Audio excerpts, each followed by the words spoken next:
What up, guys? Don't forget to head over to my website, elliottmarshall.com, and you can get my free tools.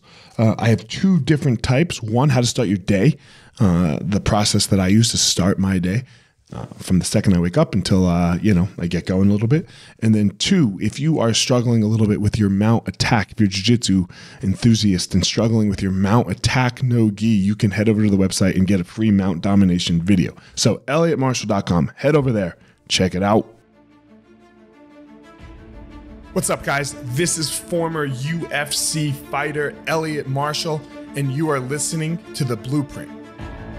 I believe that there's a blueprint of how the most successful people structure their lives. They don't all do it the same. They don't all do the same things.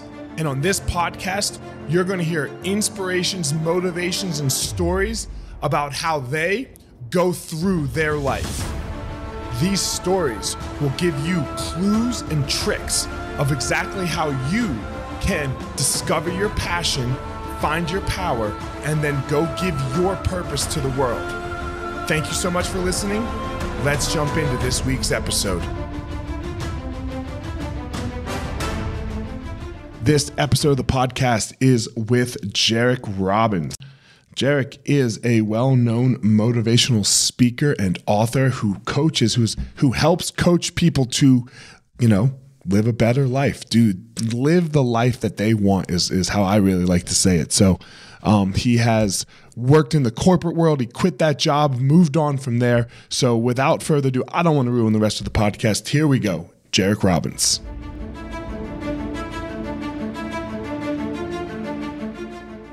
Jairek, second time's a charm. How are you?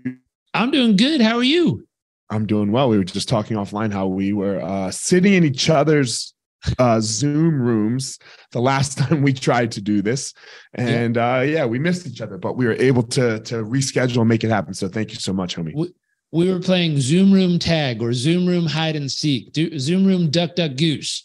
We were whatever you want to call it. It didn't work out. Right? That's okay. It was fun though. Man, I have such we were just talking offline and you were saying that you live in Puerto Rico. I live in Colorado. And you were telling this really great story about how you ended up in Puerto Rico. Share it with the audience. And then I have some questions based on that. So go ahead. Totally. So I was speaking at an event up in New Jersey. My wife and I got done. We went to the hotel. We looked outside the window. And the question we asked ourselves was, why are we here? And I was like, I know for the event, but like the event's over. Why are we still here? And we were like, do you want to stay here the night or do we just go somewhere? And we're like, let's just go. And I was like, okay, well, I have a client in Kentucky, so maybe we'll fly and see him because we're close by-ish. And so we landed up going to the airport. We got there. There was this crazy thunderstorm. All the flights were canceled except for two. And the two flights that weren't canceled were Naples, Italy, or Aguadilla, Puerto Rico. And we looked at each other and we had been wanting to go to Naples, see the coastline there is supposed to be so pretty and romantic. And then we also wanted to see the other side of the island of Puerto Rico. We'd been to San Juan and we were living in Miami Beach at the time. So it kind of just felt like a Miami suburb. It didn't really feel islandy. It didn't feel like, wow, we really moved to an island. It felt kind of like, oh, we're in a Miami suburb that happens to be on an island. So we were curious about this side of the island and we took the flight, landed at 2 a.m, got a hotel, woke up exhausted because, the time, shift there on the plane. And then we just rented an Airbnb right on the beach and we promised each other we wouldn't just randomly buy a house. So we went to CrossFit, we were hanging out and we met this guy named Harry who happens to be a local legend, local realtor. And he saw us a couple days in the open weights hours. And he said, hey, what are you guys doing here? And we said, oh, just looking at property, and he's like, thinking about moving here. And we're like, yeah, maybe. And he said, okay, here, I have a pocket listing. If you want to see it, I could take you. And so I said, okay, maybe tomorrow. So we went home, did some work, came back. The next day, we were getting into a pickup truck with this guy named Harry on an island we've never been to, thinking this could be the end of our lives. We don't know. I made a decision just based on age, size, and stature. I'm like, I think I could take Harry if it came down to it. And we got in this guy's truck. I have a story like this where I was scared too. but go ahead. Yeah. I mean, I thought it through. I was like, man, unless he has a gun or a sword or something, I think I could take him if it, got crazy. And so we got in this guy's truck. We drove to a place we've never been. He went and showed us this little house. And we were like, no, that's not really what we're looking for. But we drove by this giant house on the way there. And we're like, wow, that one looks cool. I had seen it online. I was like, it's probably too expensive for whatever. But we got in the car. And we're like, you know what? Let's just go look at it. So we got in the car, drove back to the house we passed. I got out, walked around the property, was kind of staring in the fence. And this little lady just kicked the front door open. And she came out. She was very feisty, a little Puerto Rican lady. And she's like, what do you want? And I was like, ¿Se vende? Is for sale? And she's like, yeah, call the realtor. I was like, do you really want to sell it? And she's like, are you serious or are you just looking? And I was like, I'm serious. She's like, 1 minute. I'll be right back. She went into the house, slammed the door, came back out a few minutes later. She goes, my husband said it's okay. You could see it. And we started talking and she looked at me. She's like, you're from here. I'm not, but I'm brown. She's like, you're from here. Right. And she's like, but where's she from? And my wife. And I was like, oh, she's from Michigan. And she's like, oh, okay. Okay, come on in. And this lady talked shit to me the entire time she showed me the house. She's like, are you good at electric work? I was like, no. She's like, men these days are worthless. She's like, can you spackle? I was like, sure. She's like, here, show me. And she handed me this thing with spackle to fix the crack. And I did it. And she's like, no, you're doing it all wrong. You don't know what you're doing. And I was like, I don't know what kind of method this is. What kind of sale is this? Yeah. I mean, geez, she's just talking shit the whole time and telling me how I'm incompetent on the things that she keeps bringing up. Fast forward, my wife liked kind of the structure and she's like, this is great bones of the house. There's a lot of potential. So we bought it the next day and we promised ourselves we wouldn't do that, but we were like, what the hell? Why not? We kind of like it here. Now, the reason we were looking for a place like this was my wife was pregnant with our son and we were looking for a slow paced culture that highly values family as a place to go be while she was pregnant. My personal philosophy is a woman's body is more or less 3D printing a human for 9 months, which means the printer is turned on and functioning 24 hours a day during the entire process. Oh, my wife will love you. Oh, my wife will love you. This concept of there's already so much natural stress happening. Why don't we offset the stress by creating an environment that's nurturing and soul-filling and soulful and caring and calm and kind and warm to pregnant women? And so, this had all those features and we said, why don't we do it? And so we just bought the house, moved in a few months later. And then the whole world shut down, which was quite random and unexpected. So we landed up on our beach house here in Puerto Rico, where you'll probably hear a rooster crow at some point during this talk, but we've got roosters and cows and goats and chickens and horses as our neighbors up and down the street. And we were kind of out here in the middle of nowhere while my wife was pregnant with our son. We moved in November 2019, and then the whole world shut down for 2020. And we happened to somehow mistakenly land up here in paradise. That's not a bad place to end up. It was a great place to be. Yeah. Man, first of all, my wife will love you with your 24/7 comment, because she, when she was pregnant both times, she would look at me and go, I'm working 24/7. And I'm like, you are, it was her favorite line to say. So, man, so I guess my next question, Jairek, is not many people can just buy a house on a whim, right? How have you created this life for yourself to be able to be in Puerto Rico? Yeah. I'm sorry, be in New Jersey, take a flight because fuck it. You don't want to stay in Jersey. And the second I could get out of Jersey, I totally understand. I did. I rarely go back, only if I have to. Nice. So, and then you go and you buy a house. I don't know, what was it, 5 days later, whenever that was, after you talked to the CrossFit guy at CrossFit? Like 3. 3, yeah. So what did you do? How have you set yourself up in a way, right, with the structures and the systems of your life to be able to do something like that? Sure. So couple of things. I wrote a book about this part. It was I'm 38 now. It was in my 20s when I wrote. The book was kind of a recap of my 20s. And I worked for my Blockbuster, my first job. I was security when I was 14. I had a friend of ours took us to dinner with Sergey Brin and his family and the Google guy. And it was really sweet. I feel like we kind of crashed a family dinner by accident. It was like him, his brother, his mom, his dad, his girl, the woman he was with at the time, her family, and then like us. I was like, I feel out of place. It was like a Sunday evening. I'm like, I don't feel like we were supposed to be invited to this specific dinner. Like, it's nice to meet him, but I don't want to bug him and his family. But they were super friendly. We had a great conversation. And one of the questions was, what was your first job? And it was funny because they started with me and I was like, security at Blockbuster Video. And everyone kind of looked at me really funny. And I was like, I was a big kid and kind of scary because theft went down by 67% within 30 days of me starting. Like, it worked. I just walked up and down the aisles on Friday and Saturday nights and kept people from stealing the DVDs and video games.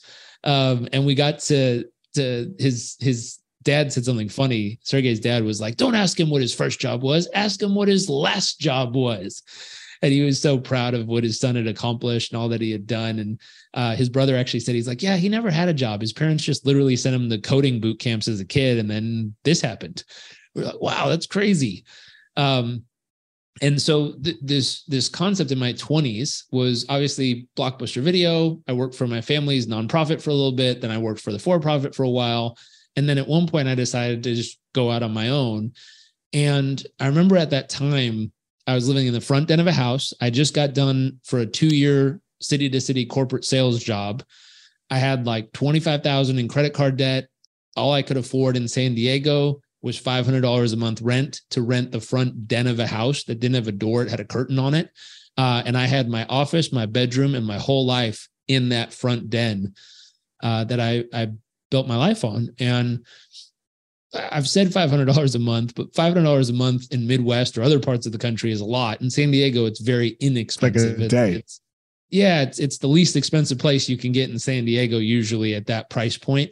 So it's kind of starting on the bottom in San Diego's terms. And I just, that was random too. If you want another fun story, I remember I ended my job. I decided to move back to San Diego. I boarded a flight in Tampa, Florida. And which job are you talking about that you ended? Corporate sales job. So I was a corporate salesperson for 2 years on the road. And so I had ended that job. I decided to move back to San Diego. I was boarding the plane. And when I got in my seat, I text 4 friends, hey, does anyone have a place for rent? I'm moving back to San Diego. Do you have a room for rent or a place? And I text 4 friends. Plane took off. When the plane landed, one friend texted me back and said, hey, we have a room at the house we're staying at coming open. And I texted her when we landed and said, hey, that's awesome. Like, can I come see it? She texted me back, sure, when? And it was 11 at night on a Thursday. And I said, my plane just landed. I'll be right there. Just send me the address. She wrote me back, that's weird, ?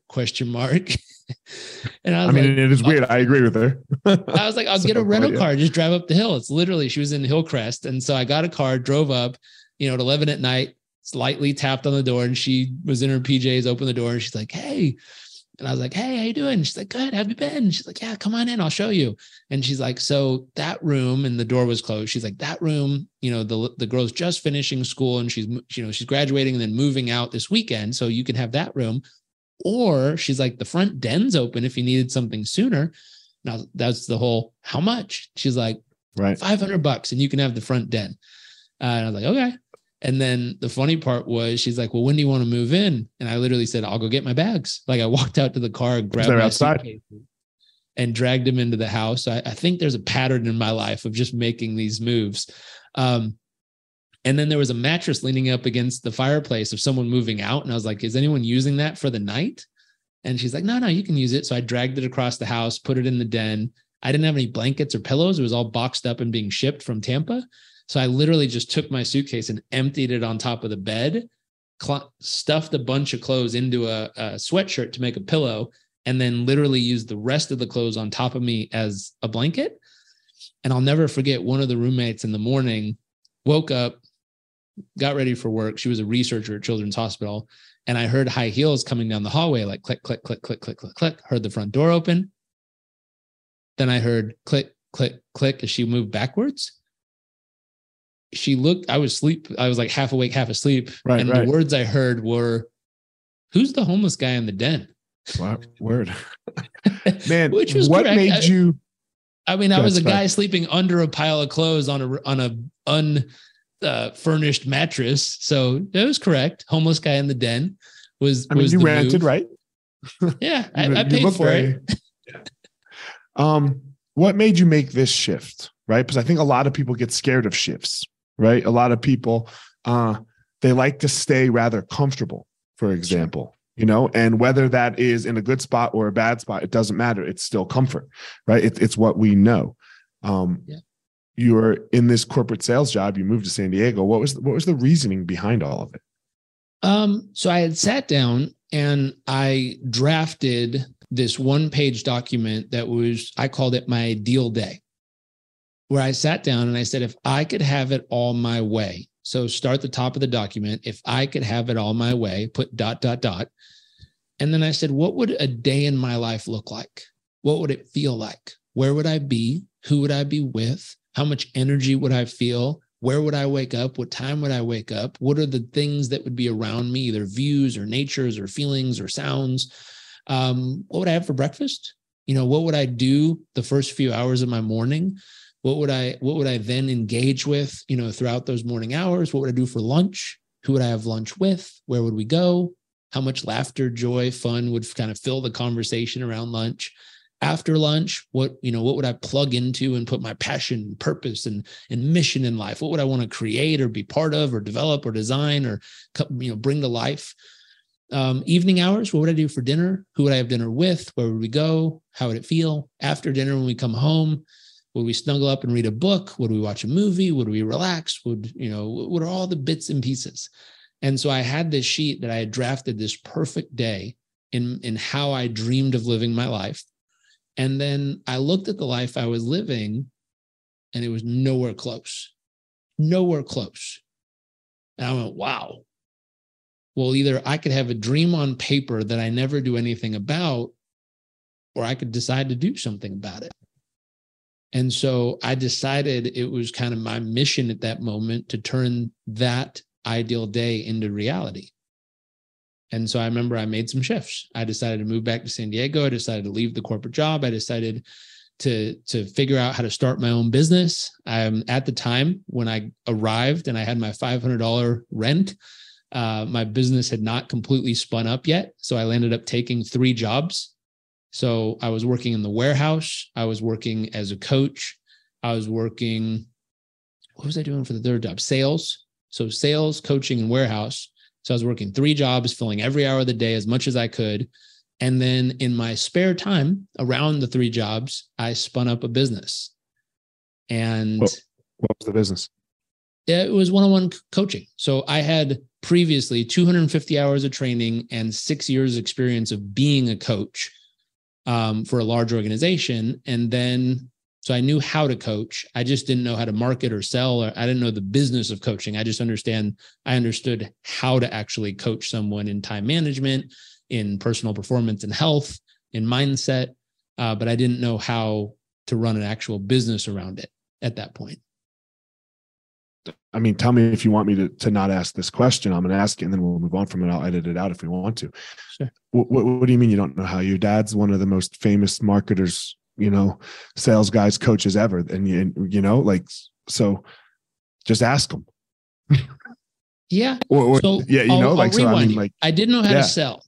And I knew how to sell from my grandma. So when I was probably 5 years old, my grandma raised 5 kids, grew up in Los Angeles, you know, a long time ago, where women were mostly kind of secretaries or support in the business. But when women started blazing trails and choosing other paths, career paths, she stepped into sales. And after raising 5 kids, being a secretary for the Chamber of Commerce of the city of LA, and then eventually getting into sales, she became the #1 salesperson in every organization she ever worked with from that point forward. She's 82 today. still cold calls 3 days a week. So I always tease people and say, if you're in sales and you don't cold call at least 3 days a week, my grandma is kicking your ass. And at her 5, she put me in a suit and tie and had me memorize the sales presentation for the insurance company she worked for, and used to take me with her on sales presentations and have me present some portion of the presentation itself. And so I did know how to sell. I just didn't know how to market. And so the concept of, if, when I talked to people, I knew how to put together a presentation. I knew how to communicate the value proposition. I knew how to show them the upside. And the most important part, because I had that 250 hours of training on coaching, and I had coached for 6 years, many professionals and people growing themselves personally, I didn't know how to deliver results. And so the combination of, I knew how to sell it and I knew how to deliver it, I didn't know how to really market it. And so what landed up causing that initial business to really grow was partnership. And there was a lady in Los Angeles. It was in 2000, maybe 2007 or 2008, maybe 2009, right in that range. Mm-hmm. So the world was kind of crazy. Real estate was crumbling. Yeah. And I was speaking at an event in LA, and this other lady was a speaker. And after the event, she came up and she said, "Hey, we should do something together." Okay, what are you thinking? And she's like, "Well, I teach small business owners who are kind of brick and mortar, so flower shops, bakeries, like normal businesses in LA County, how to get online." I was like, "That sounds cool." And she's like, "But most of them learn it, but don't live it. They don't follow through. They don't really apply the tools. I know the tools works because the ones who apply it get these amazing results, but most of them don't apply it." She's like, "You are really good at getting people to follow through and actually do the things they know." She's like, "If we could pair up, could I teach them what to do and you hold them accountable to do it?" Like, that's a great idea. And so her and I partnered. We did some events. And I remember before working with her, if I signed up 1 or 2 clients a month, I feel like I killed it. I mean, my first month, I put up my business. I tweeted every day. That was my marketing approach. I'd tweet quotes. That's all I did. And from tweeting, at some point, I built a 1-page website that was horrible. If you want to see something funny, go to JarekRobbins.com, type it into the Wayback Machine, go all the way back to 2008 or 2009. You can see what my website looked like. It was horrible. I did it myself. So the good news is it doesn't take a great website to have a great business, but it was rough. So I did that, tweeted a bunch, and my very first client was actually from a law firm in London. A gentleman reached out and said, "Hey, I saw some of the stuff you were talking about on time management. That's something I'm personally working on. Could I hire you as my coach to assist in bettering my time management?" I said, "Absolutely." He signed up. We worked together. Everything got better. He then referred me to a handful of clients of people working on stuff like that. They all signed up. That worked. They referred me to more clients. And so I'd get like 2 to 3 clients a month, which was a big deal back then. I did one event with this new business partner, and I remember we signed up 30 clients in one day. I walked out of that room in Los Angeles. I went and sat in my car, and I turned on the music, and I had the biggest smile on my face. And the thought was, "Oh my God, this is going to work. Like, this is really going to work. I just signed up 30 clients in one day. Are you kidding me? This is insane. I made more money in a day than I'd ever made in like months." Like, that was crazy. And so that partnership kicked off. I made 6 figures in 8 months as a new coaching business where I was the one doing all the coaching. I ramped that business over the next few months up to 52 one-on-one coaching clients. I was 24 years old. I'd made more money in 8 months than I'd made ever in a single year. I felt like I was on top of the world, to be honest, at that moment. And I remember there were certain disciplines, certain theories, certain principles I had learned, some of which were like set aside 3 and then 6 and then 12 months of cash reserves so that if anything gets rough, you always have a buffer between when you actually run out of cash and trying to fix whatever's gone off track in your life or business. And so I did. I just started saving like crazy, and I saved and saved and saved. And I waited till I had 6 months, I think at that time, 3 months of savings.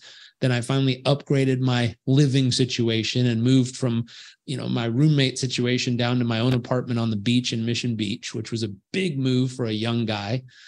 And have a beach house was cool. And then my life started to develop from there. And there was lots of ups and downs, but my main focus was, could I turn that vision I had into my actual daily life? The neat part was it took about 18 months to do so. So 18 months later, I remember I woke up, I had just done a speech in London, went to a park with a friend. We had some strawberries in the park hanging out, jumped on a flight, flew home, woke up the next morning, and the next morning, moment by moment, without realizing it, was every single thing I had written on that paper. How I felt, what I did, the walk on the beach, the gratitude, the visualization, the meditation, the project I was working on, spending my time helping others live a better life. Every single piece of it was what I had dreamed on that paper 18 months prior, which was very cool. That's awesome. That's what we want, right? You want to write down your dream and then actually make it happen. The neat part and the interesting part was then setting up a new challenge. If I could turn one day into reality, what about the next 10 years? Could I do the same process and say, what do I want my life to look like in 10 years? And could I map out every major thing I wanted to make happen? I call it the majors of life. Learned that from Jim Rohn a long time ago, but the majors of life. So health, emotions, family, relationships, being a great, at this point in my life, dad, husband, community-wise, what difference will we make, business-wise, financially, all these bits and pieces. The most important category is that if anyone falls apart, everything falls apart.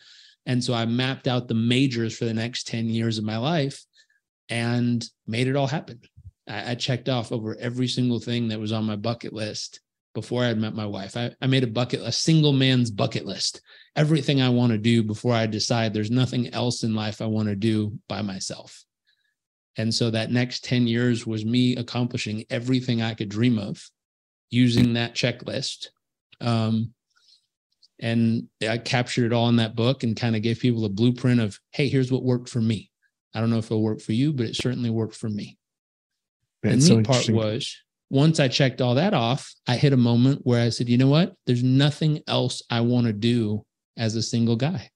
Everything else I want to experience or do or create in life requires sharing it with somebody. So interesting. So I can remember during the pandemic, I did the exact same thing. I made a 10-year list and I said, what do I want my life to look like in a decade? And now it's just work every day towards it, right? You just and then I think when I get to the 10-year mark, I'll probably do it again, and do you reassess every year? Something might happen at the 10-year mark. And just to give you some foresight, our first mountain in life is what we can get from life. All the things we want to experience, we want to have, we want to do. It's all the things we want. Meaning we're climbing that mountain believing there's something worth climbing this mountain for. And there's a quote that says, if you want to go fast, go alone. And if you want to go far, go together. Right. And so most of us want to go fast. Therefore, we go alone for this first mountain. And the first mountain is the belief that when I get there, that is going to be amazing. That's the thing I want to experience. And that mountain, each one of those micro accomplishments is a peak of a mountain. And so it's peaking and peaking and peaking and peaking. And at some point along that first mountain journey, either something just smashes us off the first mountain, the death of a loved one, a near-death experience, a deep life epiphany, something that wakes our soul up, or we get to the peak of the most recent accomplishment and have this weird void of a feeling in our chest and gut where we feel like, is this all there is? Is this it? It doesn't feel different than the last 25 things I've accomplished. And when I started to realize there's only 3 things at the top of any mountain: feeling of accomplishment for some period of time, a great view, and thin air. That's it. Like, you could think of any mountain on earth When you get to the peak, you feel accomplished for some period of time, not forever, but some period of time. There's a great view. It's beautiful. And then there's thin air. And then I guess fourth, a walk back down. That's what exists at the peak of every mountain. And so at some point, the thought of, is this all there is?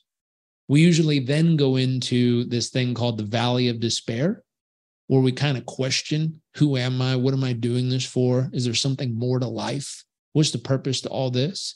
And at some point, some of us, not all of us, some people never grow past themselves. Their whole life is all about them.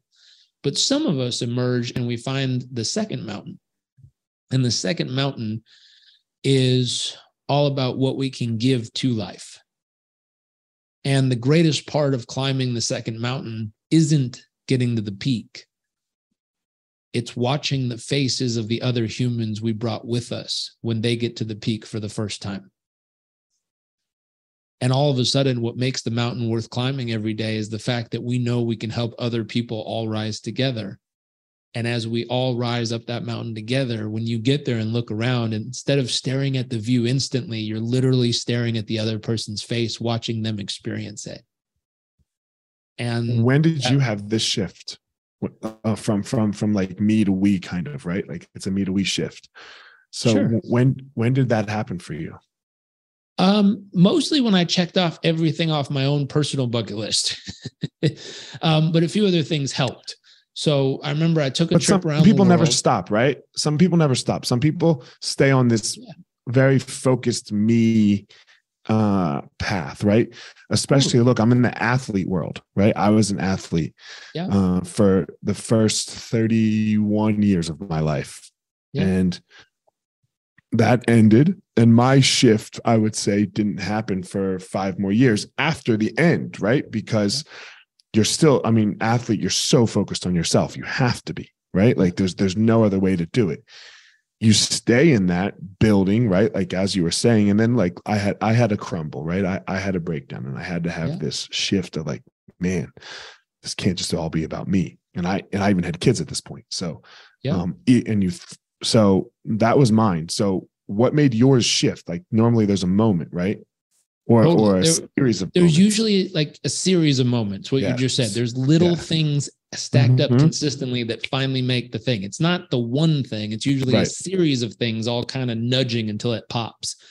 And so it was a series of little things. A major one was I took a trip around the world. And before traveling the world, my version of success was, the music video Hypnotized by Biggie Smalls and Puff Daddy. So like, let's go, bitches in bikinis on a boat, good-looking girls and good-looking guys, and like the whole deal. I was like, that is being successful. Hold on one second. I just said a line for a second. That's a line from the song. So I was just repeating a line from the song. Everyone, I'm not actually calling any of them bitches. It's a line from the song. Easy. Careful with that. I know. But so what ended up happening was, I remember as a kid, I literally recorded that onto a VHS cassette tape or a VHS tape, and every morning I'd play it while I got ready for school in high school. Like that was sure what I saw success as, like things and stuff and shoes and clothes and watches and glasses and all that stuff. I took a trip around the world. We stopped through 10 countries in 100 days. We did semester at sea. So it was a floating university ship where you actually go to class on board. And then in each country, you have an immersion experience where what you're studying, you actually go learn about in the country with the people. And so I was studying psychology. So we would study, collectivist cultures versus individualistic cultures. Then we'd go into the cities and watch how people behave differently as humans in these different places.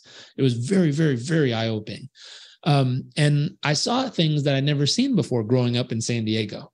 So I saw, families in Thailand and Vietnam and China where you'd see like 4 generations living in a 2-bedroom or 1-bedroom apartment. You're like, wow, that's a lot of people in a little place. In India, I saw, some guy drive by in a Rolls Royce with his family, and then thousands of people lying, sleeping on the beach every night, where they sleep there. They eat on the side of the road. They go to the bathroom on the side of the road. Like everything happens kind of right there. And there's just thousands of them everywhere. And I was like, wow, this is crazy.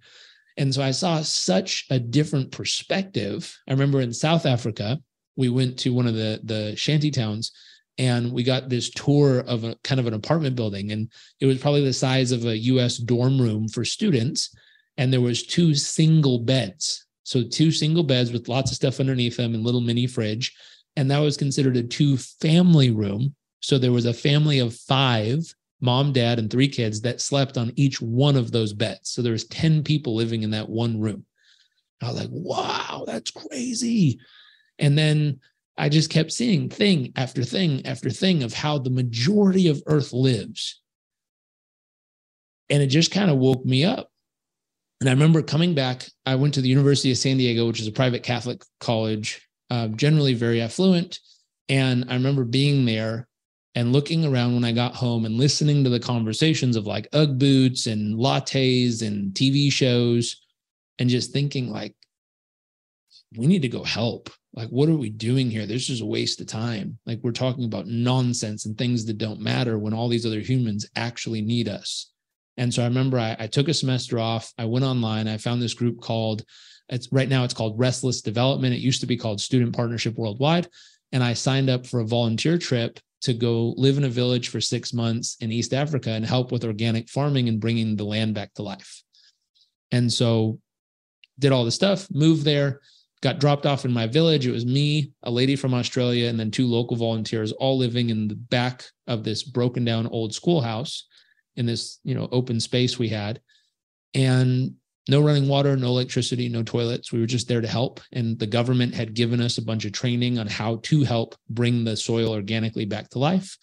And so we were out there working in the villages every day. And then since I grew up in Southern California, I was brought up with the whole fact that like meditation and vegetable juice will cure everything. And so I got malaria, and I went to the doctor because I was sick and not feeling well. And he's like, here, you need to take the malaria medication or take the shot. And I was like, I don't do that. I grew up in California. I'll just meditate and use my mind and drink vegetable juice, and my body will heal itself. I believe my body can do so. And this doctor looked me straight in the face and said, that is the stupidest thing I've ever heard in my life.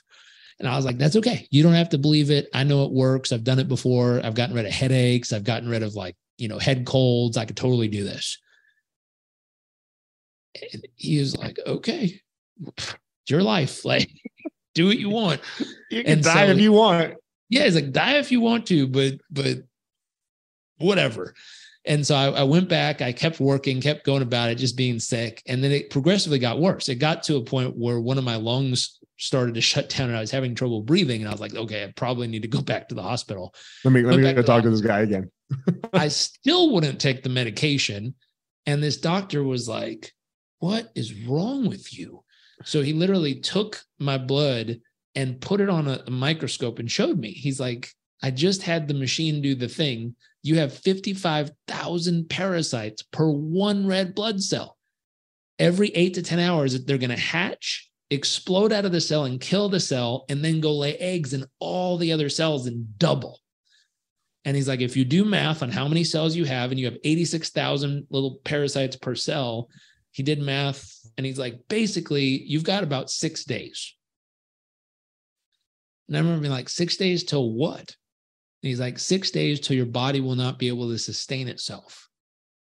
I was like, and? He's like, and you die. I was like, oh shit, wow, die. And the rebel in me was like, I'll see you on day 7, just to prove a point. But then the other part of me was like, okay, I should probably take this really seriously. If a doctor tells you got 6 days left to live, it's usually not a good thing. And based on how I actually felt, like I was having trouble breathing, I was wheezing, my body was tired and exhausted. Downhill. Yeah, I was rolling down a hill in a bad way. And so when I got there, I think I was like 220 pounds. And over the next few weeks, I went all the way down to like 180. Like I couldn't keep anything in. My body was just deteriorating quickly. I was in a mess. And so eventually I remember I called my dad, and my dad always had great advice growing up. And I called him. I'm like, what do I do? And he says, whatever your mind believes, do that and do that now. And that was the first time in my life I hung up the phone. I'm like, that shit didn't help. So I called my mom and I told her what was going on. And she said, you take the damn medicine. She goes, I didn't raise you for 18 something years for you to die in some random ass country. She goes, gosh darn it, I'm on my way, and hung up the phone. And I was like, oh shit. So I took the medicine, had the worst 11 days of my life, like vertigo, nauseous, constantly falling over. Like it was bad. Mostly by choice. I got there by, continually making silly choices. Looking back, I would have, if I got malaria now, I would 1000% take the medication on day one. Like it wasn't worth the experience. But that experience was one of those eye-opening experiences where I came home, and when I was lying in that hospital bed in Uganda, thinking about my life, if I only had 6 days left to live, that was one of the spark moments where I said, if I only had 6 days left to live, how would I actually want to live my life? What would each day need to look like that if I were to die on day 6, I know that I lived fully, loved deeply, and lived in a way that mattered beyond myself. So that was one of those major sparks to wanting to bring that ideal day to life. Jairek, I got 3 more questions for you as we wrap. One of my biggest, I don't know if it's just my biggest belief. I think that many people have a very difficult time getting away from their past, like their history and their life experience. Sure. Whether that be good or bad. And you just mentioned your dad. Your dad obviously is Tony Robbins, one of the most successful people in the history of the world, in America anyway, recently. How did you, well, he's good, right? We'll just say he's good, He's doing okay. How about that? He's doing okay. You obviously have paved your own path. Yeah. Right? How did you do that? How did you get away from your past? Because look, a lot of kids who have the childhood that you had, they just stay in Southern California, homie, and they drink the lattes and they do the Uggs thing, And then there's a lot of other kids who stay on the south side of Chicago, right? Because that's their past. How did you get away from yours and be like, you know what, man, I'm going to do my own thing? Sure. So I always ask people, if you wanted to build a bicycle, the best way to do it and the most efficient way to do it be trial and error? Like go get some scrap metal, go get some rubber, go get some screws, and just be like, okay, I'm going to figure out a bike. For most humans, that would be the stupidest way to build a bicycle. We'll never get there.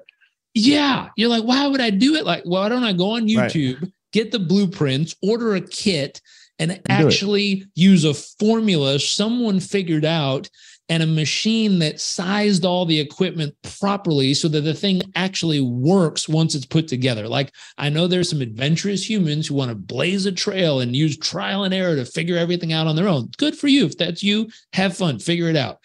But most of us look for a template, a blueprint, a strategy, a success system, something that someone else spent a lifetime figuring out that they can pay forward and say, hey, this is what works. Like, I used it. It got me the result. I used it on myself. I've used it with other people. I've gotten the result myself, and I've helped other people get the same or better result in their life as well.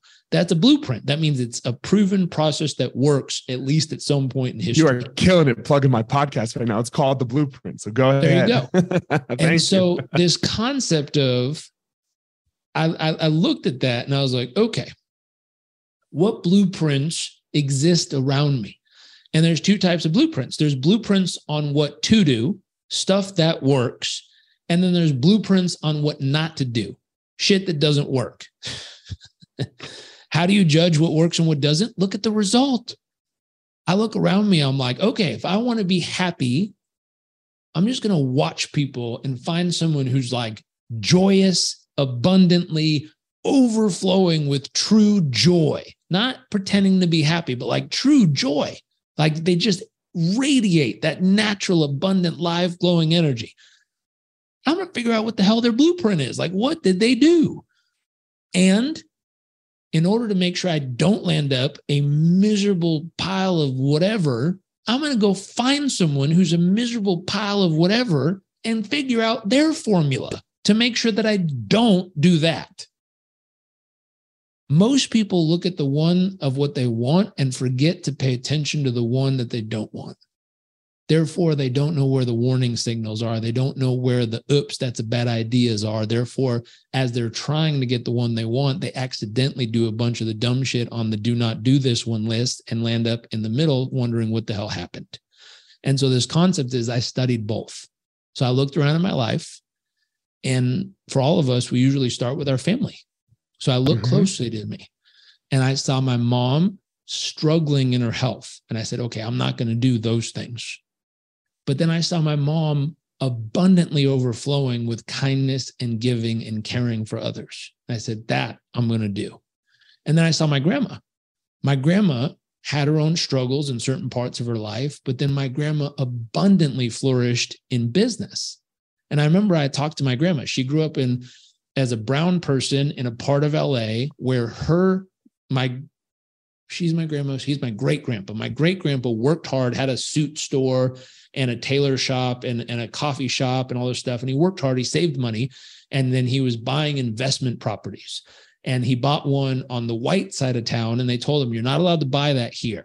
And he went, whatever. He bought it, and the next day they burn it down. And so she grew up like that. She grew up where people were like that. Yep. She told me a story where she went to the only public swimming pool, and they wouldn't allow the colored kids and the white kids to swim together. So they let the colored kids swim first, which that was her group. And then after, when they got out, they drained the pool, and people in hazmat suits got in and bleached the pool before the white kids got in so they didn't get dirty. So that's the kind of the environment she grew up in.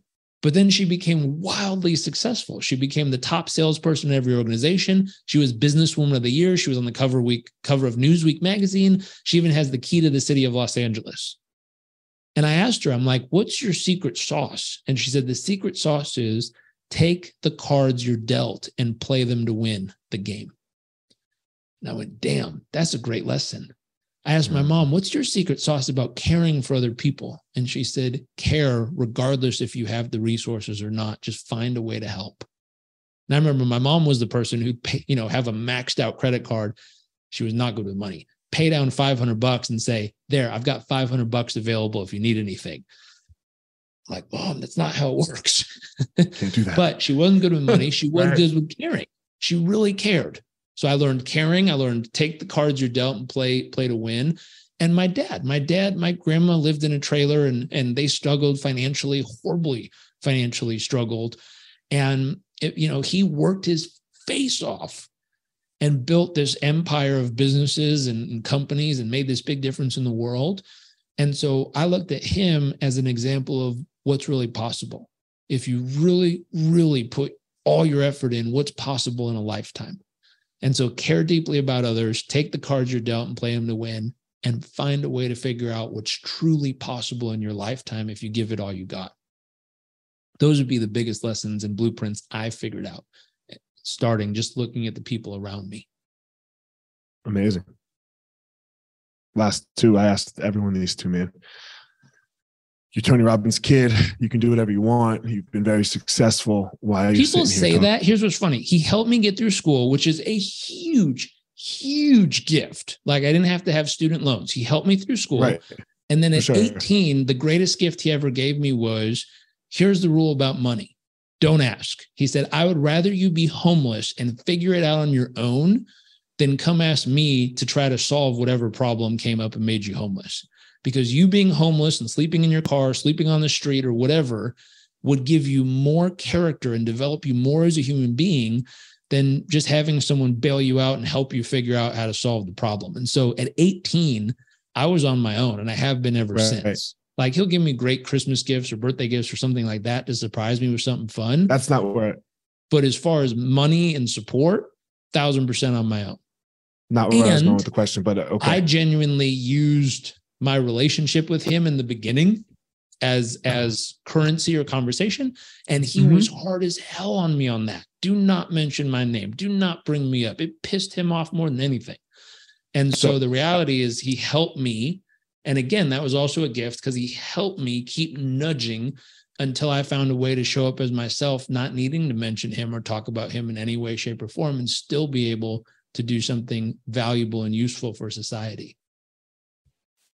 Totally 100% agree. The question Keep going. really What was the wasn't rest of about the question? Well, yeah, it wasn't about him. It was, you have become wildly successful for yourself since then, with a lot going on. You're in Puerto Rico. I'm just some random dude, right? Sure. Why sit down? Why waste your time sitting on a podcast with somebody who we misscheduled the first time? Why reschedule? Why? Like, it's this question on ROI of one person's time versus another's. Why do a podcast with some dude that's not going to really move the needle for you, man? So I wrote a book, and when I wrote the book, I remember thinking, what would really make this book a success?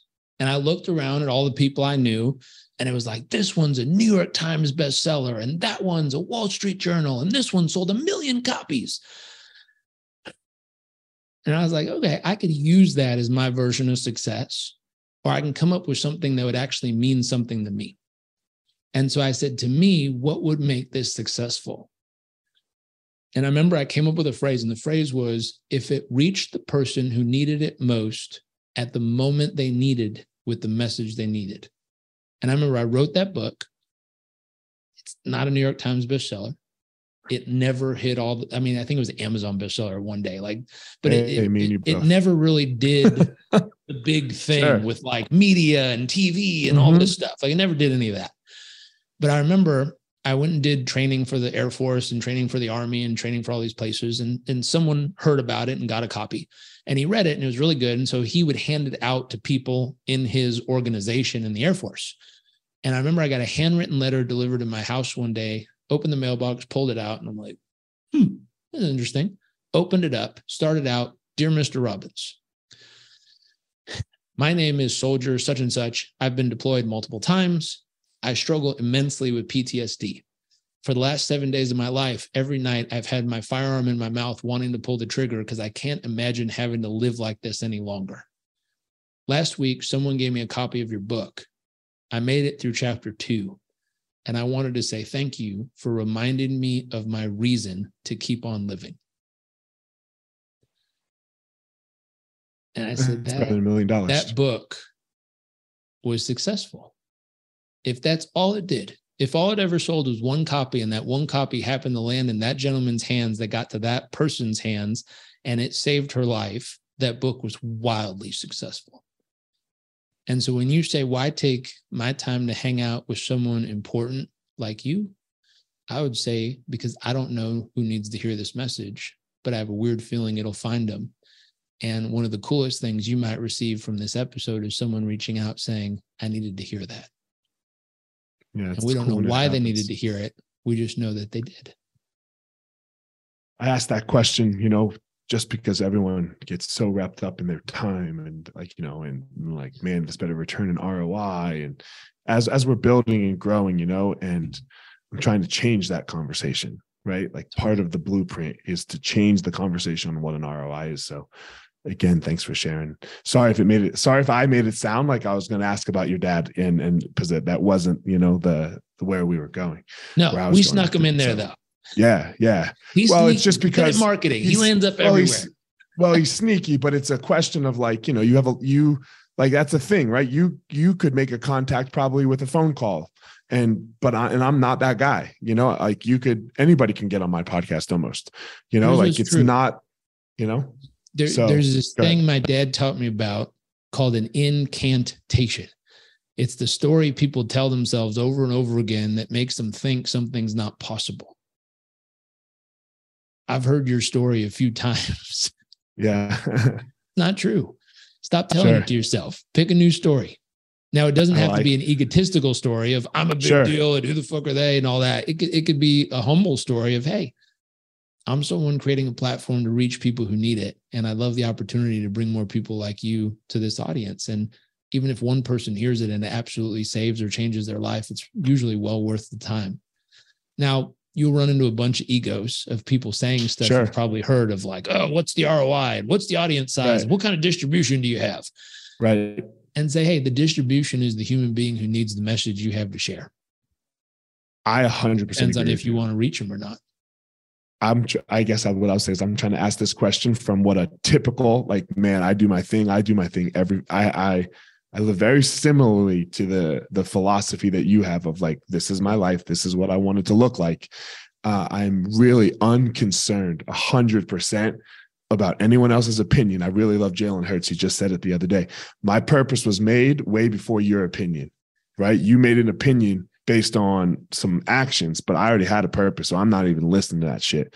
But, you know, everyone's going to get on Rogan's podcast. Rogan calls, everyone's like, oh, please, you know? And so that is the kind of ROI shift I'm trying to make. Anyway, it'll get Jairek, there. yeah.